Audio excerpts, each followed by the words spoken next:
Kerahkan 4 batalion Panglima TNI siaga, kapal dan heli tunggu perintah ke jalur Gaza. Panglima TNI Jenderal TNI Agus Subianto menyampaikan kesiapan pasukannya untuk ditempatkan sebagai pasukan perdamaian dunia di jalur Gaza Palestina jika mendapat mandat dari PBB. Hal ini disampaikan Panglima TNI saat menggelar rapat dengan Komisi 1 DPR RI di Jakarta kemarin. Panglima TNI mengatakan akan menyiapkan brigade komposit yang terdiri dari Batalion Support, Batalion Kesehatan, Batalion Zeni, Batalion Perbekalan serta 2 unit kapal rumah sakit yang dilengkapi dengan dokter, perawat, serta peralatan kesehatan rumah sakit lapangan serta 2 unit helikopter TNI AU dalam misi ini.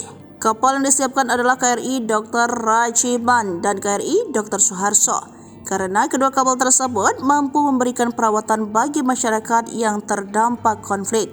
Sedangkan Batalion Zeni mampu merehabilitasi konstruksi bangunan, Batalion Perbekalan mampu membuat dapur umum, dan Batalion Support disiapkan untuk melakukan pengamanan, ujar Panglima TNI. Lebih lanjut, Panglima TNI menerangkan bahwa personel dan material sudah dilengkapi, namun dari kebutuhan administrasi masih terdapat beberapa hal yang akan ditindaklanjuti. Untuk itu, TNI telah melakukan rapat koordinasi dengan beberapa kementerian seperti Kemhan, Kemlu, Kemenkes untuk menindaklanjutinya. Kehadiran TNI memberikan manfaat bagi Indonesia, yaitu pengakuan internasional berupa kontribusi dalam pasukan penjaga perdamaian.